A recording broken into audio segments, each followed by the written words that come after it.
नमस्कार दोस्तों, आज हम पढ़ेंगे 8वीं क्लास के संस्कृत भाग द्वितीय पाठ है, मतलब दूसरा पाठ है।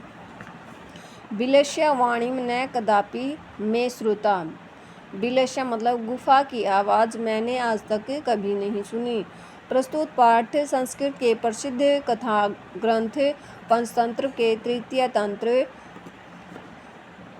काकोलुकियम से संकलित है, यानी लिया गया है। पंचतंत्र के मूल लेखक विष्णु शर्मा हैं। इसमें 5 खंड हैं जिनको तंत्र कहा गया है। इसमें गद्य पद्य रूप में कथाएं दी गई हैं, जिनके पात्र मुख्य पशु पक्षी हैं। कस्मिंश्चित् वने खरन खरः नामः सिंहः प्रविशति सम। कस्मिंश्चित् मतलब किसी वन में खरनखर नाम का सिंह प्रविशति रहता सम था। किसी वन में खरनखर नाम का एक शेर रहता था। स कदाचित् स्थितः परिभ्रमान् शुद्रात् न कंचित् आहारं प्राप्तवान्। सह वह कदाचित कभी स्थितः इधर उधर परिभ्रमात घूमते हुए शुद्रात् भूख से व्याकुल न नहीं कश्चिदपि आहारम भोजन प्राप्त कर सका। वह कभी इधर उधर घूमते हुए भूख से व्याकुल अपना भोजन प्राप्त नहीं कर सका। ततः सूर्यास्त समय तब सूर्यास्त समय मतलब सूर्य अस्त होने के समय पर एक महतिम बहुत बड़ी गुफा को दृष्टवा देखकर वह तब सूर्यास्त के समय एक बहुत बड़ी गुफा को देखकर वह अचिंत्यत सोचने लगा। नूनम निश्चयी एतस्यां गुहां रात्रौ को अपि जीवः आगच्छन्ति।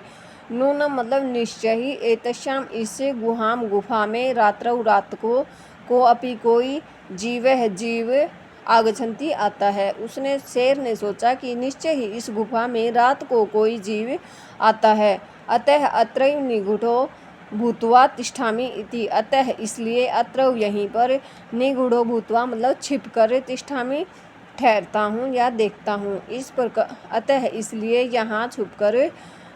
यहाँ मतलब इस गुफा में छुपकर मैं देखता हूँ। एतस्मिन् अंतरे गुहायां स्वामी दधिपुच्छः नामकः श्रीगालः समागच्छत्। इतस्मिन् अंतरे इसी बीच गुहा मतलब गुफा का स्वामी दधिपुच्छ नाम का श्रीगाल आ जाता है। स च यावत् पश्यति तावत् सिंहपद गुहायां प्रविष्टः दृश्यते न च बहिः। और वह देखता है कि वह मतलब दधिपुच्छ नाम का गीदड़ देखता है कि सिंह के पैरों के निशान गुहा मतलब गुफा सिंह के पैरों के निशान गुफा में आते हुए तो दिख रहे हैं, लेकिन बाहर जाते हुए नहीं दिख रहे। मतलब शेर गुफा के अंदर ही है अभी। श्रीगाल है चिंतित। श्रीगाल ने सोचा, अहो विनिष्टो अस्मि, अब मैं नष्ट हो जाऊंगा या मारा जाऊंगा। नूनम अस्मिन् बिले सिंह अस्तिति, निश्चय ही इस बिल में शेर है, ऐसा मेरा सोचना है। तत् किम करवाणी, अब मुझे क्या करना चाहिए। एवं विचित्य, इस प्रकार सोचकर दूरस्थ रवम कुर्वाम्भ, दूरस्थ दूर से रवम आवाज कर्तुराम्भ दूर से ही आवाज करना आरंभ कर देता है। भो बिल हे गुफा किम न स्मरति, क्या तुम्हें याद नहीं है। यन्मया तव्या स समय कृतोपि यद यदा अहम बहार परिश्रमी। वो श्रीगाल यानी गीदड़ गुफा से कहता है कि हे गुफा, क्या तुम्हें याद नहीं है कि यत मया तव्या तुम्हारे और मेरे बीच में समय मतलब शर्त लगी थी कि कृतो अपि यत कि यदा अहम जब मैं बाहर से प्रत्यागमिष्यति आऊँगा, तदा तब तुम माम आकारिष्यति, तब तुम मुझे पुकारोगी। गीदड़ ने कहा कि हे गुफा, क्या तुम्हें याद नहीं है कि मेरे और तुम्हारे बीच में ये फाइनल हुआ था, यानी ये शर्त लगी थी कि जब भी मैं बाहर से आऊँगा तब तुम मुझे पुकारोगी। यदि त्वां मां न आहयसि तर्हि अहम द्वितीयं बिलं यास्यामि इति। यदि तुम मुझे नहीं बुलाओगी तो मैं किसी दूसरी गुफा में चला जाऊंगा। अथ एतत् श्रुत्वा सिंहः अचिन्त्यत्। अब यह सुनकर सिंह शेर अचिंत्यत सोचने लगा। अब गिद्धड़ की आवाज़ सुन के शेर सोचने लगा, नून मेषां गुहां स्वामिनः सदा समाह्वानं करोति। नूनम मेषां मतलब यह गुफा निश्चय ही स्वामिनः अपने स्वामी का सदा हमेशा आह्वानम करोति। शेर ने सोचा कि ये गुफा हमेशा ही अपने स्वामी का आह्वान करती है, मतलब उसको हमेशा ही पुकारती होगी।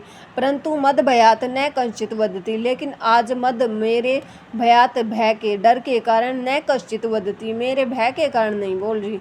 शेर ने सोचा कि निश्चय ही यह गुफा अपने स्वामी को पुकारती होगी, लेकिन आज मेरे डर के कारण ये बोल नहीं रही।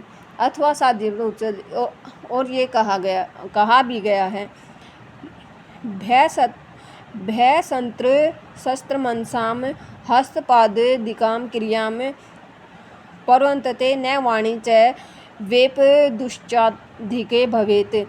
भय से डरे हुए मन वाले की हाथ और पैर आदि क्रियाएं काम नहीं करती हैं और उनकी वाणी भी नहीं निकलती है, यानी वो डर जाते हैं तो उनके हाथ पैर काम करना बंद कर देंगे और आवाज़ भी तेज नहीं निकलेगी।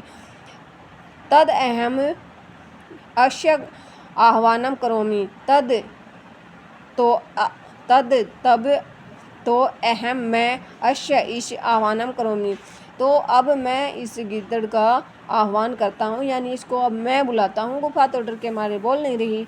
एवं स बिले प्रविश्य में भोजनम भविष्यति, एवं स वह बिल में प्रवेश करेगा, मैं भोजन प्रविश्यसि, उसको अपना वो सोचता है कि जैसे ही वह इस गुफा में प्रवेश करेगा वैसे ही वो मेरा भोजन बन जाएगा, यानी मैं उसको खा लूँगा। इदम विचार्यम सिंह सहसा श्रीगालस्य आह्वानम करोति, इतम ये इस प्रकार विचार्य सोचकर सिंह शेर सहसा अचानक श्रीगालस्य शिकार का आह्वानम करोति आह्वान करता है। इस प्रकार सोचकर के ये बिल जैसे ही गिद्धड़ गुफा में प्रवेश करेगा मैं इसको खा लूँगा। इस प्रकार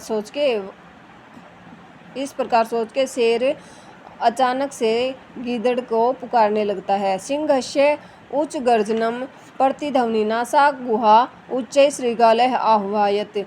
शेर के ऊंची आवाज़ में दहाड़ने से प्रतिध्वनि उत्पन्न होती है और गुफा में श्रीगाल को बुलाने की आवाज़ बहुत तेजी से गूंजने लगती है।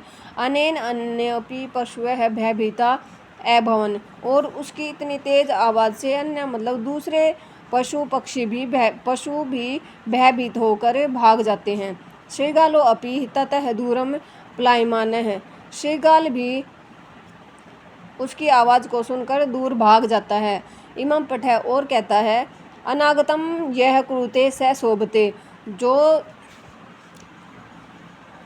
कष्ट दुख तकलीफ हमारे जीवन में आते हैं उनको जो पहले ही उनको देखते ही उनका जो समाधान निकाल लेते हैं वे शोभित होते हैं, यानी वो सही रहते हैं। स सोचते यो न करोतागमनम, और जो मुसीबत के आने पर भी उसका समाधान नहीं करते या उसका हल उसका सॉल्यूशन नहीं करते, वो बाद में दुख को पाते हैं, यानी वो नष्ट हो जाते हैं। वने अत्र संसत समागतः जरा, गिद्धड़ ने कहा कि इस वन में रहते हुए मैं बूढ़ा हो गया। बिलस्य वाणी ने कदापि, लेकिन बिल की गुफा की आवाज़ मैंने आज तक कभी नहीं सुनी। इस प्रकार इस लेसन में हमने पढ़ा कि किस प्रकार गिद्धड़ ने अपनी चालाकी से शेर के मुंह से अपने आप को बचा लिया, क्योंकि सबको पता है कि गुफा कभी नहीं बोलती, लेकिन गिद्धड़ ने अपनी चालाकी से कैसे शेर को मूर्ख बनाया और अपनी जान बचाई। इसी प्रकार हमें भी इस लेसन से सीख लेनी चाहिए कि जब भी जीवन में कोई मुसीबत आए हमें उसका डटकर मुकाबला करना चाहिए, उसका समाधान करना चाहिए। हर समस्या का समाधान होता है। धन्यवाद दोस्तों।